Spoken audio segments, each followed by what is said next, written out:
Então, meu nome é Cleir, né? Estou aqui a convite da TV O Estado para falar um pouco do meu trabalho e de algumas coisas assim que aconteceram que foi engraçado e chamou um pouco a atenção, coisas que eu pouco falo, né? Durante as entrevistas que eu dou, mas eu vou tentar lembrar de algumas interessantes assim para começar a falar, né? Eu lembro que em 1900 e tem que pensar um pouco porque já estou ficando um pouco mais velho, mas em 1985 tinha um salão de artes plásticas na Fundação de Cultura, lá no Centro Cultural, na 26 de agosto. Eu tinha uma Kombi e eu fiz uma tela, que a tela ela tinha 3 metros por 3 por 2. E eu não tinha como levar essa tela. Aí nós colocamos umas madeiras na porta da Kombi e eu coloquei ela do lado de fora. E foi muito engraçado, porque onde a gente ia passando, ia chamando a atenção das pessoas que passavam pela avenida. O ateliê meu era na 13 de junho com a Avenida Mato Grosso, então você imagina eu chegar dali até na 26 de agosto, que chamou ele de atenção. Isso foi interessante, marcou também. E essa tela foi muito importante, porque depois eu vendi essa tela e ela ficou num salão de cabeleireiro de uma menina, era uma amiga minha inclusive. E era bem numa esquina, e teve um acidente de carro, e o carro entrou dentro do salão, e o que aconteceu? Pegou exatamente a tela. Então essa é uma das coisas que vai acontecendo nos bastidores da vida do artista, que ninguém quase fica sabendo, né?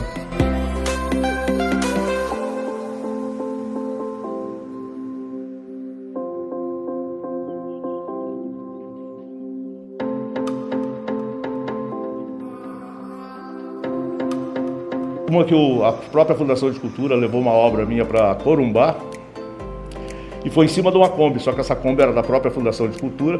Como a tela era grande, ela não cabia dentro da Kombi, foi em cima da Kombi. Na volta, essa tela voou. E estava o meu amigo Johnir Figueiredo, na época que ele fazia a curadoria das telas, dos trabalhos que ia, e ele acompanhava a viagem. Eu lembro que ele ficou apavorado, porque como que ele ia me explicar que a tela tinha voado, que tinha desaparecido? Ele disse que eles voltaram na estrada e procuraram bastante. Eu estava lembrando disso agora, esses dias com ele. Também foi uma coisa engraçada, e não muito engraçada, mas assim, fora do comum, né? E depois, logo que eu cheguei, então, já era em 93, né? Em 94 eu fui convidado para participar do projeto Arte Cores da Cidade, que é onde eu fiz o meu primeiro painel de prédio, que foi a Onça Pintada. Trabalho que eu gostei muito, né? Outra coisa que também eu achei interessante é que eu não tinha experiência nenhuma e muito menos gostava de altura, gosto de altura, né? Até hoje eu não sou muito chegado, mas a vontade de fazer era bem maior. Eu lembro que eu fiz e peguei bem o inverno de 94. Esse inverno foi rigoroso, mais forte, pensa um frio. Mas a gente é jovem e dá conta do recado. Eu lembro que as mãos rachavam, sabe, de tão ressecada que ficava lá em cima, aquele vento frio. Mas eu não desisti e eu gostava muito daquele trabalho, daquela obra. Até que aconteceu o incrível, né, da falta de sensibilidade de algumas pessoas, porque outras, com certeza, lutavam para que não apagasse aquela obra. E aconteceu que apagaram, né? Mas faz parte da história. Fica isso aí para ser contado na história.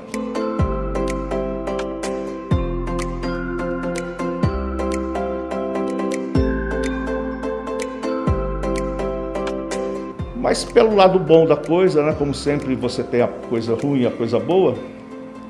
Logo em seguida eu recebi um convite do Sicredi e do próprio edifício lá da Delília Guigotti em Dourados, para revitalizar os 2 painéis que eu tenho lá em Dourados, na Weimar Torres.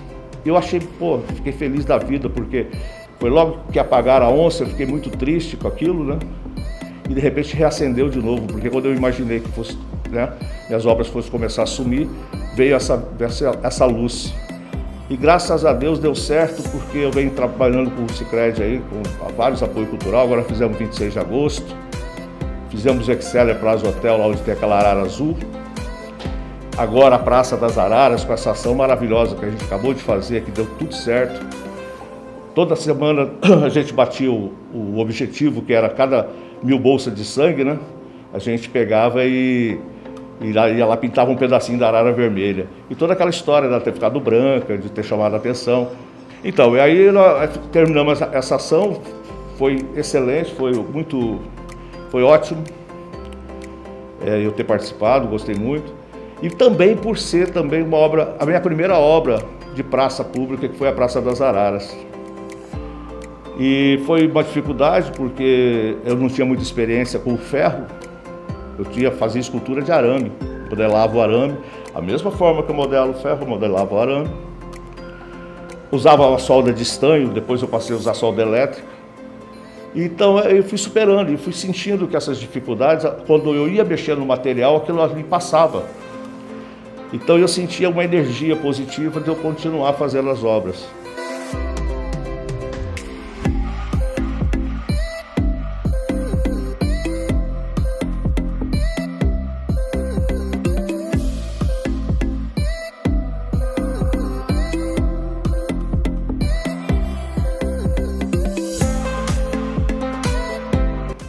O processo de construção das esculturas, a primeira coisa que você tem que fazer é desenhar, né? Você tem que saber o que você vai fazer.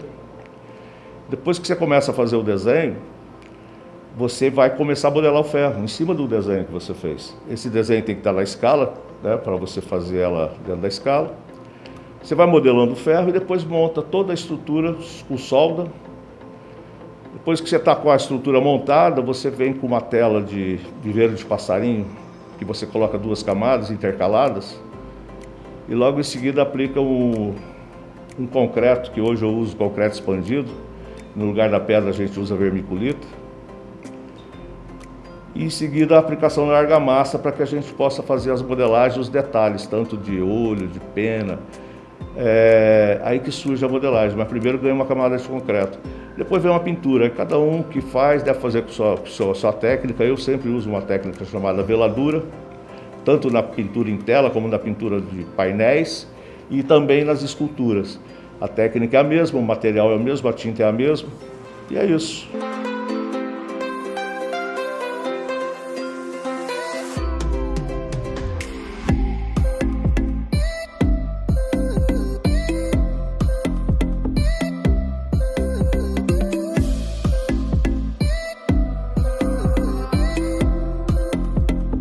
Outro trabalho muito interessante que eu fiz foi aquele quando eu fui convidado para fazer um trabalho lá em Bonito, da Praça da Liberdade, que hoje tem lá o Monumento das Piraputangas, né? Eu ia muito para Bonito e ficava observando, eu ia para o balneário e ficava observando aquele pessoal dando skinny, colocando o skinny na flor da água e as piraputangas pulando. E aquilo foi me chamando a atenção. Então quando me convidaram para fazer alguma coisa em Bonito, a primeira coisa que eu pensei foi reproduzir as piraputangas com aquele salto, com aquela leveza que elas têm. E é isso que eu busco no trabalho, sempre, leveza e movimento. O fato de eu ter feito essas piraputangas me deu uma experiência também, que aí eu comecei a trabalhar com água. Daí então, várias esculturas minhas têm água, seja uma garça, seja os peixes, até mesmo o Cristo andando sobre as águas. Acabei de fazer esse ano na chácara de um amigo meu, é uma obra particular, mas me deu um prazer muito grande, porque na hora que ele falou assim, eu quero fazer um Cristo, né? Aí eu fiquei imaginando, falei, será que ele quer um Cristo, tipo Cristo Redentor, da chácara dele? E aí na mesma hora eu dei a ideia, falei, vamos fazer o milagre de caminhar sobre as águas. E ele topou a ideia e eu achei muito legal, porque eu dei movimento para a água, para fazer como se o pé batendo na água criasse aquelas ondas. A suavidade dele caminhar sobre as águas. Então esse tipo de coisa mexe comigo, que é o que eu falo, leveza e movimento junto, num material que é pesado como concreto.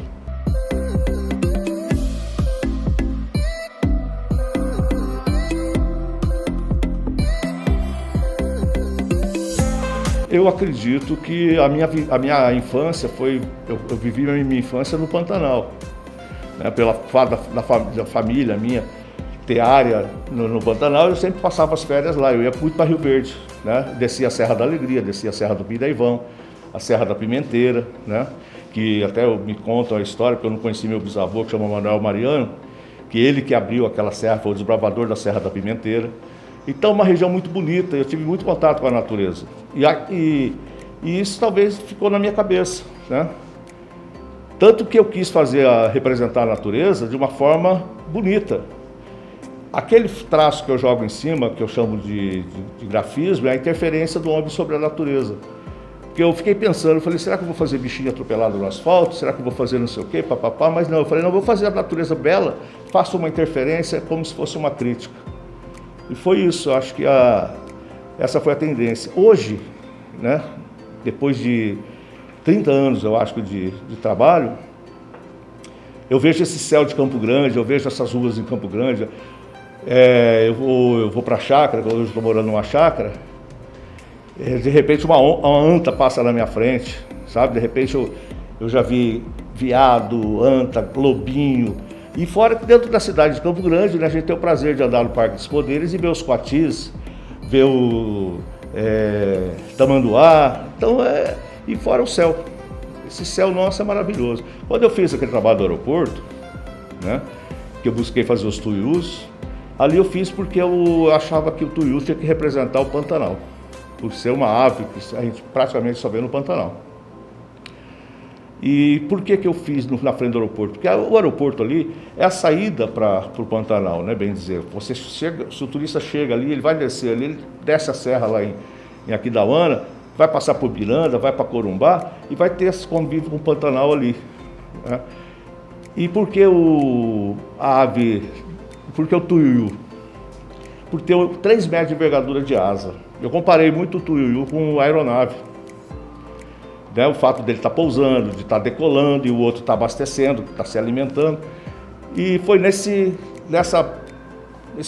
brincadeira que eu fiz, nessa relação, não vou falar brincadeira porque foi uma relação que eu fiz entre a ave e a aeronave, que eu ganhei a cabeça da época do presidente da Infraero, que era o Eduardo Petengil, que eu acho que inclusive é do nosso estado, e se sensibilizou com a história que eu contei.